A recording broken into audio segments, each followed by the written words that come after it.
Hello and welcome to A Taste of New Zealand, where we'll be exploring No.1 Family Estate. And we've got 4 fantastic bottles to choose from. In fact, we're going to open all of them. Yes. So, where do we start from? I want to get popping. Really Okay. want to get popping. Shall I try? I'll tell you what, go for the No.1 Assembly, which got a gold medal in the Classic and Elegant category at the Glasgow Awards. So, looking forward to giving this a pop open. It was also the first New Zealand sparkling wine to be labelled as Method Marlborough rather than Method Traditional. Okay, good, interesting fact. Oh dear, that sounds good. Lively inside. Lively inside. When you pop a bottle, sometimes it's always good, just put it a little bit to the side like that as you pop, and then it will stop those bubbles from coming through. But here we go, look at that froth, the full of bubbles this has. In the glass, a wonderful aroma coming out already, it's lively, it's waiting to come out and impress you. Silky, yellow fruits, green fruits, white, yellow floral. Touch of kind of toasty character, toasty kind of yellow fruit skin as well. Slowly, because these are quite big glasses, they allow the wine to breathe and express itself much better than a standard glass or even a flute. I'm getting a kind of a pastry as well, an oily pastry. It is giving me oaky and toasty vibes. This one. Oaky and toasty vibes, yeah, I'll go for that. Let's go for the flavour and see how it matches. Bubbles kind of disappeared, a touch on that, and let me push a bit more in there, and I'm getting a kind of a citrus style here. Citrus. And what's it? Green fruit, citrus, mineral, whetstone character. Yeah. Dry, touch dry, but very mouth-watering, very good levels of acidity. Is this the brut? Let me just check. It makes you want a glass. It does make you want, but they all do usually. This is certainly Chardonnay, the structure of Chardonnay, thinness of Pinot Noir, and the softness of the Meunier here. Put together for 3 years on the lees, so good kind of aging time there, hence we can taste the yeasty kind of pastry characters which will come from the extended lees contact with the wine. But a really good start. What about going through some facts you've got there? Yeah, well, the Marlborough region in New Zealand accounts for 70% of New Zealand's vineyards and 85% of their exports. New Zealand have just under 40,000 hectares of vine, producing 329 million litres of wine each year. And 90% of New Zealand wine is actually exported out of the country to places like England, USA and Australia. And actually, New Zealand only accounts for less than 1% of the world wine produced. Just think, just 1%, even though it's a fairly well-known country in the world of wine, but only 1%. Usually the bigger countries, as you'll see, and it alternates between them. It's usually Italy with Spain thereabouts, and obviously France being the main ones, Germany, etc. Certainly Italy is usually at the top, but nonetheless, a really good start here with the No.1 Family Estate. I'm going to open the Cuvee No.1. These are really delightful bottles. I like the bottle styles, the kind of heavy, fatty, shorter bottles, whereas the Assembly is more of the standard style bottle that we're used to with sparkling wine. So the Cuvee No.1, and this is 100% Chardonnay, and it's winner of multiple international trophies, gold medals and 5-star awards. And this one also got with it, we've got the Silver, Oaky and Toasty. Silver and Oak and Toasty. The first No.1 Cuvee is released in Bastille. No? You can put that, you can say that. You want to give that away? Yeah, the first No.1 Cuvee that they released was in 1999 on Bastille Day. Bastille Day. So there is a connection here between the family and Champagne, I believe. Do you know the Yes, story?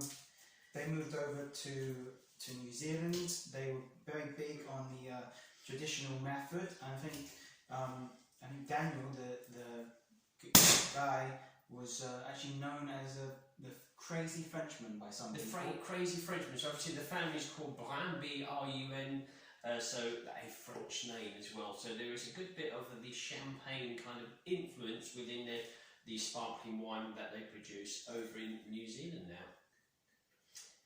And we've met there, was it Virginie, the daughter, as well as been over to a couple of our tastings in London, a lady that you might have actually seen on TV because she was an actress as well. So here we go.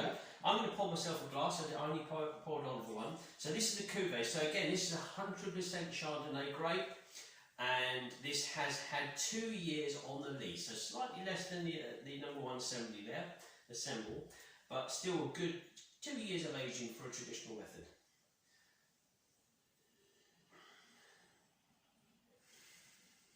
So I get that toasty touch of that toasty, smoky character coming through an oily yellow fruit, yellow floral nose as well. I'm getting like green fruits on toast. Green fruits on toast is good. Kind of jellified green fruits as well. Plenty on the nose, plenty of character on the nose. Let me just put a few more bubbles in the glass. Really, I can understand the judges choosing this as an oaky and toasty, though, definitely. With regards to the aromas, let's go for flavours.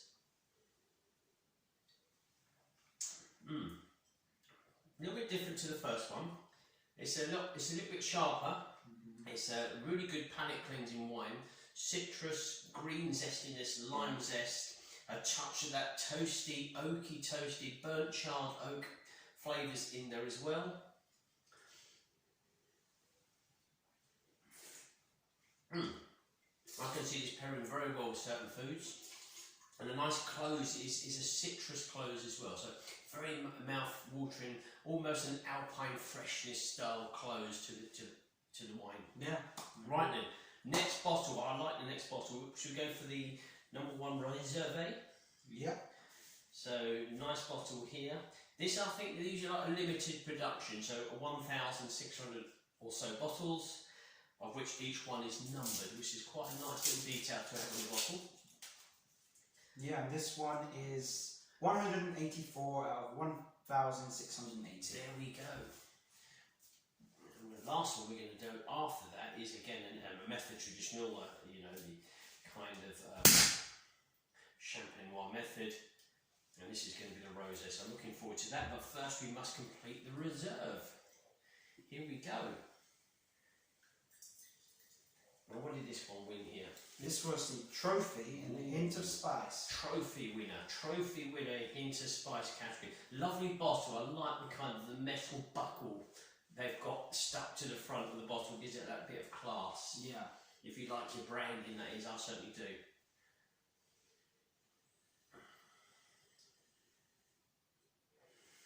Yeah, I can understand some parts of that. The faint aromas of pepper, maybe green kind of, maybe a touch on the herbal side as well. You're getting petals, flower petals. Petals, yeah. Rose, maybe white rose petal. Yeah. You have get a silky kind of yellow fruit, citrus as well. It's much more towards sweet spice. I would say sweet spice, but it's a more complex one on the nose. Something's telling me this is the superior label as to the other two that we've just tasted. That's just my opinion.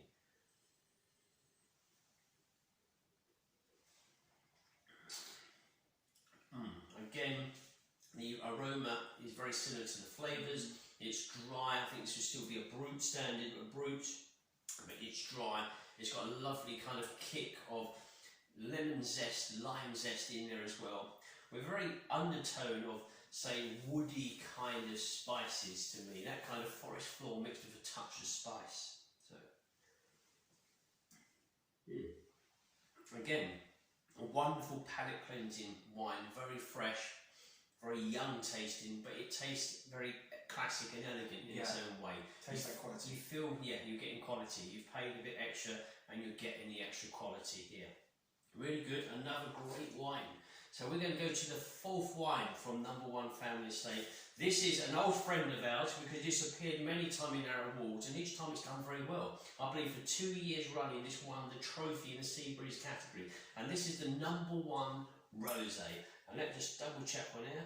This is a No.1 Rosé, and this is a 100% Pinot Noir, so the Pinot Noir kind of grape there.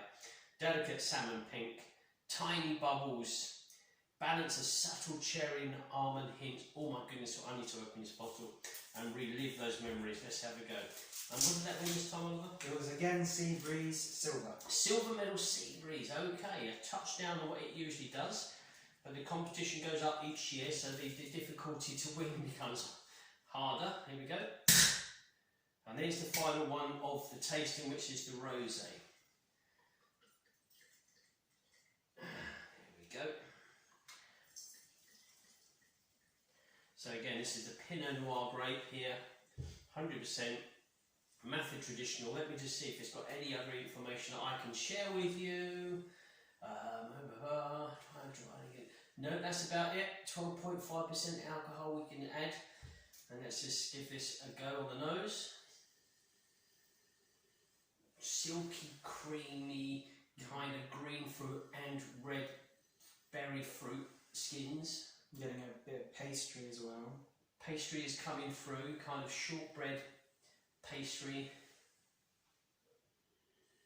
pink floral notes as well. I'm sort of getting chips like on the seafront. You're getting chips on the seafront, aren't you, indeed? See, as a wine literally stays in the glass, the longer it stays in, its kind of aromas will change. So the longer you leave it in, and then the greater these styles of aromas you can actually pick out.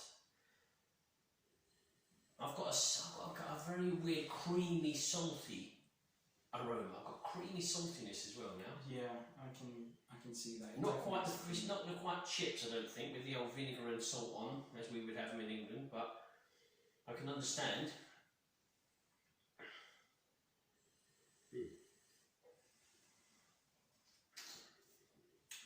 Here we go. And this is where the saline kind of character kicks in for this one. This is certainly that sea breeze kind of expression. You're walking along the beach, the waves are splashing up in the air, and you get that tingling kind of salty kind of expression in the atmosphere. And that's what the category actually signifies. And this is what you get here with the wine. You get the red berry fruits, you get a touch of the blossom, you get the mouth-watering zestiness. You also get an undercurrent, should I say, of saline. Really refreshing the palate, mouth-watering, totally mouth-watering this wine is. Yeah, I agree. Dry style, again, but as it prolongs in the palate, it gets a touch sweeter. But once more, I emphasise it's mouth-watering, the wonderful flavours, good levels of acidity too. Another smart wine to pair with food, but really good styles of wine. I'm not sure which one I would go for. I'm tempted to go with the rosé because I always know it's a fine glass of rosé fizz. But I must say the Reserve did stick out for me during this tasting. I like that wine. Yourself, Oliver? The Reserve is my favourite. The Reserve is your favourite. Well, what more can we say? No.1 family estate. Find out more about them online. Go onto Google and check. You'll find them. Sparkling wines are absolutely amazing. Countless medals, countless trophies to their name. And that's about it from us. So until next time. Enjoy the fizz.